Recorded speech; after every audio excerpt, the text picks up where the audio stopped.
Good morning students. आज हम जो हमारा नया एक यूनिट है या सिस्टम है उसके बारे में या उसकी बीमारियों के बारे में पढ़ेंगे। कौन सा है? Renal system. अरे किडनी से रिलेटेड जितनी भी बीमारियां हैं और डिसऑर्डर हैं हम उनके बारे में पढ़ेंगे। हम वन बाय वन सारे सिस्टम्स है वो पढ़ते जा रहे हैं। तो अभी जो आज का हमारा नेक्स्ट जो सिस्टम है वो कौन सा है? किडनी और रीनल सिस्टम। इनसे रिलेटेड जो भी बीमारियां और प्रॉब्लम्स आएंगी हम उनके बारे में पढ़ेंगे। आप इतने तो जानते ही हो कि भाई रीनल सिस्टम और यूरिनरी सिस्टम जो भी चीजें होती है उनके अंदर कौन कौन से ऑर्गन शामिल होते हैं। सबको पता है 2 किडनी होती है, जानते हो सारे के सारे लोग। 2 यूरेटर होते हैं, एक राइट किडनी से आता है और एक लेफ्ट किडनी से आता है। एक क्या होता है? यूरिनरी ब्लैडर, और एक क्या होता है? यूरिथ्रा। ये 4 चीजें, वैसे 6 हो गई, 2 किडनी, 2 यूरेटर, एक यूरिनरी ब्लैडर और एक यूरिथ्रा। ये 6 ऑर्गन किस में शामिल होते हैं? रीनल सिस्टम के अंदर। समझ में आया? अगर यहां आप बात करोगे कि भाई एक किडनी तो ये हो गई, ठीक है, एक किडनी ये इधर से आ गई, ये लो दूसरी किडनी बना दी। ये दोनों किडनियां, इन दोनों ये दो किडनी हो गई, ये 2 यूरेटर हो गए, यहाँ ये क्या है? Urinary bladder. समझ में आया? क्या है ये? Urinary bladder. ये यूरिनरी ब्लैडर में यहाँ इन दोनों की ओपनिंग हो गई और यहां से आगे जाएगा कौन? यूरिथ्रा। ये पूरा किडनी सिस्टम होता है। ये इन दोनों यूरेटर्स की ओपनिंग है जो त्रिभुज आकार में बनाती है। तो यहाँ इन दोनों की ओपनिंग हो गई, यहाँ यूरिथ्रा की अंदर वाली ओपनिंग और ये बाहर वाली ओपनिंग। ये सारे चीजें मिलके क्या करती है? रीनल सिस्टम का फॉर्मेशन करती है। समझ में आ रहा है?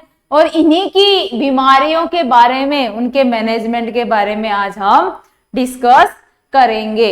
2 किडनी हो गई, एक राइट और एक लेफ्ट। 2 यूरेटर हो गई, एक इधर से आ रहा है और एक इधर से आ रहा है। एक हो गया यूरिनरी ब्लैडर जिसमें यूरिन कलेक्ट होता है, और एक हो गया यूरिथ्रा जिसके द्वारा यूरिन बाहर आता है। ये 6 चीजें हैं जिनके बारे में, जिनके डिसऑर्डर्स के बारे में हम लोग क्या करेंगे? स्टडी करेंगे। तो जो फर्स्ट वन प्रॉब्लम है वो क्या होती है? Incontinence of urine. What do you mean by incontinence? अरे इनकॉन्टिनेंस का मतलब क्या होता है? रोक नहीं पाता है इंसान। किसको? यूरिन को। अपने आप ही यूरिन चाहे ड्रॉप बाय ड्रॉप निकल रहा हो या एक साथ निकल रहा हो, अपने आप यूरिन पास आउट होने लगता है। कंट्रोल नहीं कर पाता है वो, उसको संयम नहीं कर पाता है, उसी को आप बोलते हो यूरिनरी इनकॉन्टिनेंस। क्यों होता है ये यूरिनरी इनकॉन्टिनेंस? अगर आपसे क्वेश्चन पुट अप करो भाई यूरिनरी इनकॉन्टिनेंस क्यों होगा, मैंने एक डायग्राम बनाया था, उसमें मैंने यूरिथ्रा के अंदर 3 ओपनिंग बताई है, छेद बताए मैंने आपको 3। 2 तो छेद किसके आ रहे हैं? किडनी से यूरिन लेके आ रहे हैं यूरेटर के। एक छेद होता है जहां से यूरिन बाहर जाएगा। तो दोनों चीजों को, तीनों छेदों को आप आराम से अगर दिमाग में लेके चलोगे, जो होल बने हुए हैं वो स्पिंक्टर होते हैं, और उन्हीं स्पिंक्टर में अगर कंट्रोल नहीं रह पाए, कंट्रोल का मतलब अगर वो रिलैक्स हो जाए, ओपन हो जाए, तो यूरिन है वो यूरिनरी ब्लैडर में ना रुक के डायरेक्ट क्या होगा? इंसान जितना पानी पिएगा यूरिन बनेगा, यूरिन यूरिनरी ब्लैडर में आएगा, वो रुकेगा नहीं, सीधा ही बाहर निकल जाएगा। क्यों? क्योंकि जो यूरिनरी ब्लैडर के अंदर जो होल बने हुए थे, स्पिंक्टर बने हुए थे, छेद बने हुए थे, उनके थ्रू यूरिन बाहर निकल जाता है क्योंकि उसके स्पिंक्टर अब रिलैक्स हो गए। समझ में आया? स्पिंक्टर क्या हो गए? रिलैक्स हो गए। और यही कंडीशन फिर क्या करेगी? ब्लैडर के यूरिनरी ब्लैडर में यूरिन नहीं रुक पाएगा और वो बाहर निकल जाएगा। इसी को आप बोलते हो इनकॉन्टिनेंस ऑफ यूरिन। समझ में आया आप लोगों को? ध्यान से देखो इसकी डेफिनेशन को। व्यक्ति में यूरिन का अनैच्छिक मतलब अपनी इच्छा से नहीं, अनैच्छिक रूप से बाहर निकलना क्या कहलाता है? इनकॉन्टिनेंस ऑफ यूरिन कहलाता है। अरे हमारी इच्छा से नहीं, बिना इच्छा से अपने आप ही यूरिन बाहर निकल रहा है, उसी को आप क्या बोलते हो? Incontinence of urine. इस स्थिति में व्यक्ति यूरिन को यूरिनरी ब्लैडर में नहीं रोक पाता है। यूरिनरी ब्लैडर में, ब्लैडर के अंदर यूरिन है वो नहीं रुक पाएगा। क्यों नहीं रुक पाएगा? क्योंकि यूरिनरी ब्लैडर की जो मसल्स होती है, जो स्फिंक्टर होते हैं, मांसपेशियां होती है, वो लूज हो गई है, ढीली पड़ गई है, रिलैक्स हो रही है, आराम फरमा रही है। और उनकी वजह से जब वो आराम फरमाएंगी, रिलैक्स हो जाएंगी, वो मांसपेशियां ढीली पड़ जाएंगी, तो यूरिन आएगा तो सही उसमें, ब्लैडर के अंदर कैविटी में। बट जो स्फिंक्टर क्या थे, वो ओपन ही रह गए थे। अब ओपन रह गए तो यूरिन आया तो था बट आगे निकल गया, रुक नहीं पाया। अगर वो स्फिंक्टर कॉन्ट्रैक्ट रहते, हार्ड रहते, संकुचन उसमें होता, तो यहां से वो चीज बंद रहती तो वहां से क्या हो जाता? यूरिन बाहर नहीं निकल पाता। वो तभी निकलता जब ब्लैडर पूरा भर जाता। समझ में आ रहा है? वो तभी निकलता जब ब्लैडर पूरा भर जाता, या फिर आप चाहते कि मुझे यूरिन पास आउट करने जाना है, तभी बाहर निकल पाता। बिना किसी कारण से वो बाहर नहीं निकल पाता। Is that clear? अरे आप कई बार क्या करते हो भाई, यूरिन भयंकर तरीके से आपको टॉयलेट लगी है, आप सफर कर रहे हो, रास्ते में गाड़ी रुक नहीं रही है, तो आप कंट्रोल करते कि नहीं करते उस चीज को? मतलब आपकी ब्लैडर की मांसपेशियां क्या है? कंट्रोल कर पा रही है, स्फिंक्टर कंट्रोल कर पा रहे हैं। अब अगर वही बंदा हो जिसके यूरिनरी ब्लैडर की मांसपेशियां ढीली पड़ गई हो, लूज हो गई हो, उस बंदे को कंट्रोल नहीं होगा, वो वही टॉयलेट कर देगा। समझ में आया? ये होता है इनकॉन्टिनेंस ऑफ यूरिन। आपने एक चीज देखी होगी, बैलून देखो आप एक, जब आप बैलून में, भाई नॉर्मल था तब तो ठीक था, वो बैलून भरा पड़ा है, ठीक है, ऐसे नया लेके वो बैलून, अब वो एकदम से क्या है? पिचका हुआ है। आपने हवा भरी, आपने जैसे जैसे उसमें हवा भरी, हवा भरते गए, आगे से जो उसका माउथ था बैलून का, वो क्या हो गया भाई? जितनी ज्यादा हवा भरोगे उतना ही माउथ ओपन होता जाएगा।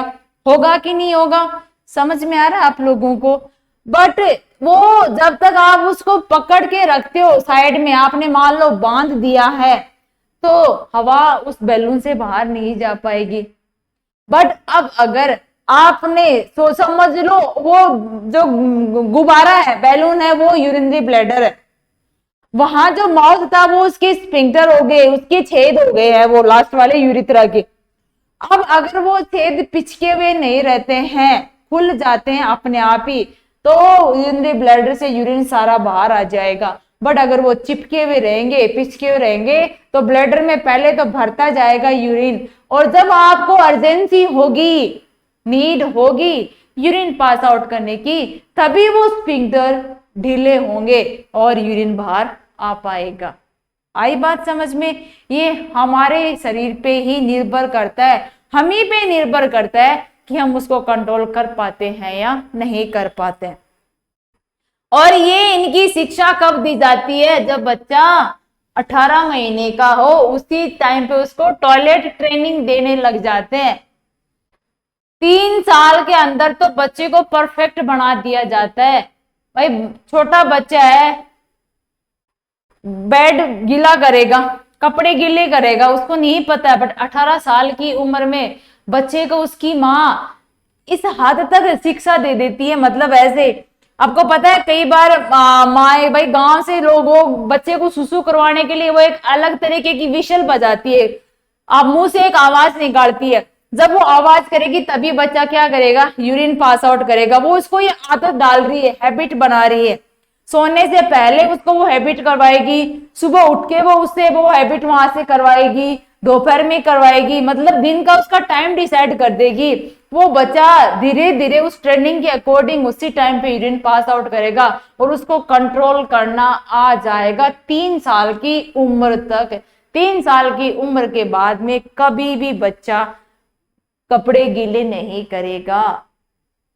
समझ में आया? बेड गीला कभी भी नहीं करेगा।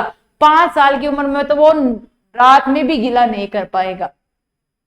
बट अगर जिन बच्चों को ये एजुकेशन या जो ये हैबिट नहीं बनाई जाती है, ट्रेनिंग नहीं दी जाती है, वो बच्चे तो आगे जाके पता नहीं 10 साल की उम्र में, 15 साल की उम्र में भी कपड़े गीले कर देते हैं।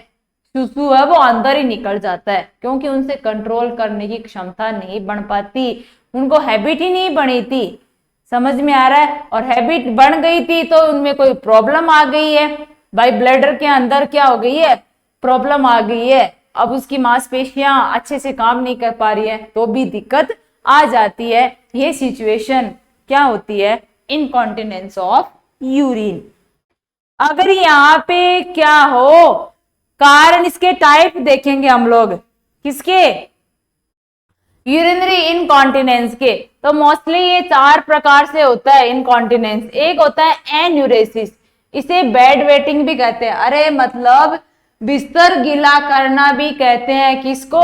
एन्यूरेसिस को। यह प्रॉब्लम मेनली बच्चों से संबंधित है, छोटे बच्चे होते हैं उनसे संबंधित है। 5 साल की उम्र के बाद भी अगर किसी बच्चे में अगर दिन या रात्रि के समय अनिच्छित रूप से अगर उसको यूरिन आ रहा है, कंट्रोल नहीं हो पा रहा है, उसको बोलते हैं एन्यूरेसिस। अरे छोटे बच्चों में 5 साल की उम्र तक तो ये सामान्य होता है, बट अगर 5 साल की उम्र के बाद में भी वो ना तो दिन देखते हैं ना रात देखते हैं, किसी भी टाइम पे कपड़े गीले कर देते हैं, उसी को बोलते हैं एन्यूरेसिस। समझ में आया आप लोगों को? एन्यूरेसिस आप किसको बोलते हो? दूसरा आता है स्ट्रेस इनकॉन्टिनेंस। स्ट्रेस का मतलब होता है तनाव की वजह से, टेंशन की वजह से। जैसे कुछ एक गतिविधियां होती हैं, जैसे छींकना, खांसना, दौड़ना आदि के दौरान। अरे मान लो आपने भाई यूरिन कंट्रोल करके रख लिया और अब आपको कोई हंसा रहा है, समझ में आया?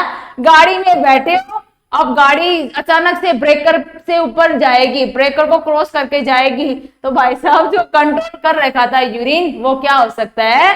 बाहर आ सकता है। उसी को बोलते हैं स्ट्रेस इनकॉन्टिनेंस। क्योंकि ऑलरेडी आप टेंशन में हो कि यार पता नहीं मैं यूरिन कब तक कंट्रोल कर पाऊंगा, कैसे हो पाएगा, आप उसको कंट्रोल करके रखे हो, इसी टेंशन में हो। और कि अचानक से किसी ने जोक मार दिया, आपको हंसा दिया, आपको छींक आ गई है, आपको खांसी आ गई है, या गाड़ी ब्रेकर से छलांग लगा रही है, तो उसी टाइम पे क्या हो सकता है? आपका एब्डोमिनल प्रेशर बढ़ेगा और बढ़ने के कारण ब्लैडर क्या हो जाएगा? ओपन हो जाएगा। ओपन होगा तो यूरिन पास आउट हो जाएगा। जिसको रोक के रखा था वो ऐसी प्रॉब्लम कर देता है, उसको बोलते हैं स्ट्रेस इनकॉन्टिनेंस। थर्ड वन की बात करें, साइकोलॉजिकल इनकॉन्टिनेंस। इस प्रकार के यूरिन पास आउट में जैसे कंफ्यूजन, डिसओरिएंटेशन, डिमेंशिया कंडीशन के कारण व्यक्ति में क्या हो सकता है? इनवॉल्यूंटरी, अनैच्छिक रूप से यूरिन पास आउट हो सकता है। अरे मान लो पेशेंट में साइकोलॉजिकली कोई प्रॉब्लम हो, उसका दिमागी हालत थोड़ी खराब हो, वो किसी चीज को सोच नहीं पा रहा है, समझ नहीं पा रहा है, देख नहीं पा रहा है, इस सिचुएशन में हो तो वो प्रॉब्लम भी उसके अंदर क्या करवा सकती है? इनवॉलंटरी यूरिन पास आउट करवा सकते हैं, क्योंकि उसको टाइम प्लेस पर्सन किसी से कोई लेना देना नहीं है। उसका दिमाग कौन सी दुनिया में कहाँ घूम रहा है उसको खुद को नहीं पता है, उसके साथ हो क्या रहा है। अगर साइकोलॉजिकली दिमागी हालत से बंदा पैदल हो, सिचुएशन थोड़ी खराब हो, उस स्थिति के अंदर भी यूरिन है वो अपने आप पास आउट हो सकता है। अरे पागलों को देखा नहीं है क्या, सड़क पे घूमते हुए पागल लोग, समझ में आ रहा है? उनके अंदर ये प्रॉब्लम देखने को मिल सकती है। अर्थ इनकॉन्टिनेंस, इस प्रकार के इनकॉन्टिनेंस के दौरान यूरिन की इच्छा होने पर रोगी यूरिन के फ्लो को रोक नहीं पाता है और ये अनैच्छिक रूप से निकल जाता है। अरे अर्ज इनकॉन्टिनेंस का मतलब ये होता है कि आपको यूरिन पास आउट करना था जबरदस्त तरीके से, सिचुएशन ऐसी आ गई कि आप चाहते हो कि मैं तो इस जगह पे यूरिन पास आउट नहीं कर सकता, भीड़ भाड़ थी या आप किसी काम में लगे हुए, कोई भी स्थिति मान लो, बट आपके चाहने या ना चाहने से कुछ नहीं होता है। आप यूरिन को कितना ही कंट्रोल करने की कोशिश करो, आप कंट्रोल नहीं कर पाओगे। अगर आप करना भी नहीं चाह रहे हो यूरिन पास आउट, तो भी अपने आप यूरिन निकल जाएगा, उसको बोलते हैं अर्ध इनकॉन्टिनेंस। चारों चीज समझ में आई। इसमें क्या होता है, बच्चों के 5 साल की उम्र के बाद में दिन या रात कभी भी बच्चे क्या कर सकते हैं, अपने कपड़े गीले कर सकते हैं, अगर उनको ट्रेनिंग अच्छे से ना दी गई हो। स्ट्रेस इनकॉन्टिनेंस का मतलब होता है एब्डोमिनल प्रेशर बढ़ा हुआ है, ऑलरेडी यूरिन इतना भयंकर कलेक्ट हो गया है, रोक रहे हो आप, बट सिचुएशन ऐसी आ गई, आपको छींक आ गई, आपको खांसी आ गई, आप जोर जोर से हंसने लगे हो या कोई भी स्थिति आ गई हो, उस दौरान यूरिन पास आउट हो जाता है। साइकोलॉजिकली अगर दिमागी हालत खराब हो तो भी प्रॉब्लम हो सकती है।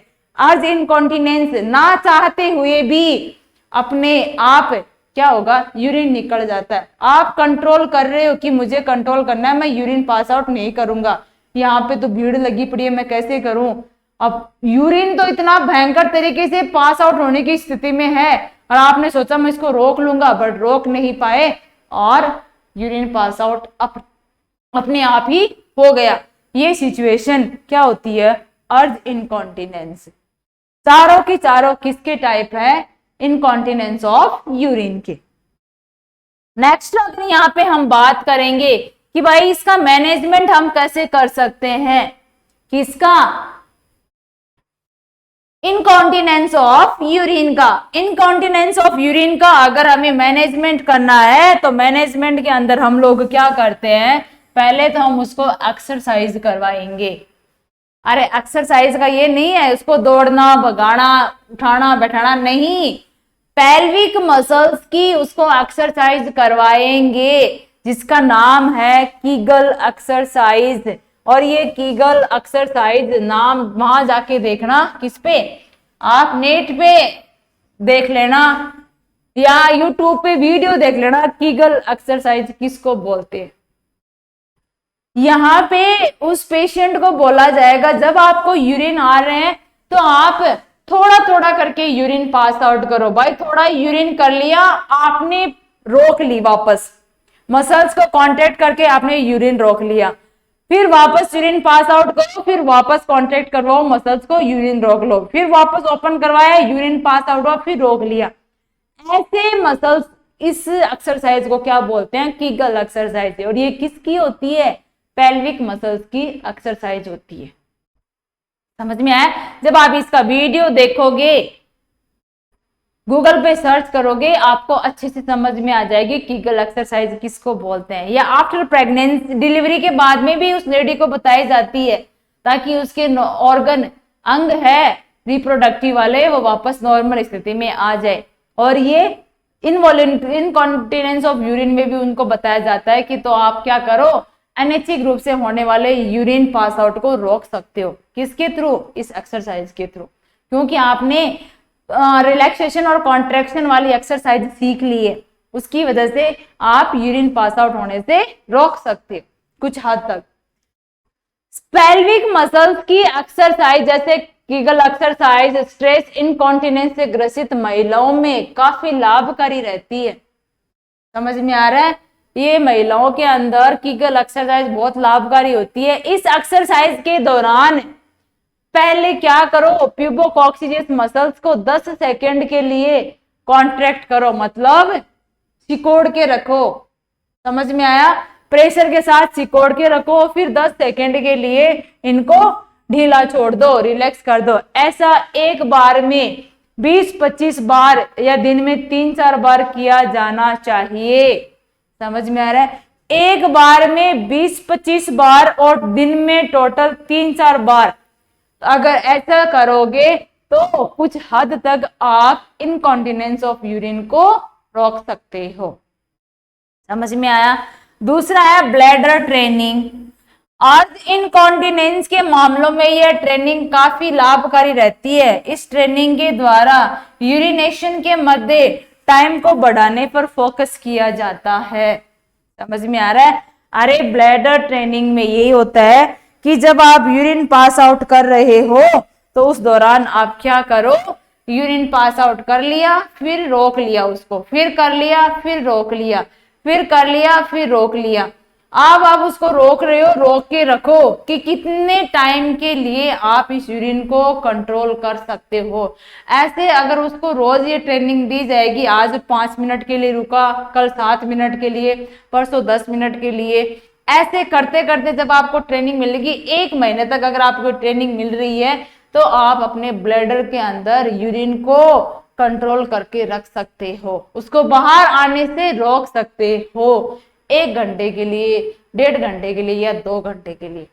समझ में आया?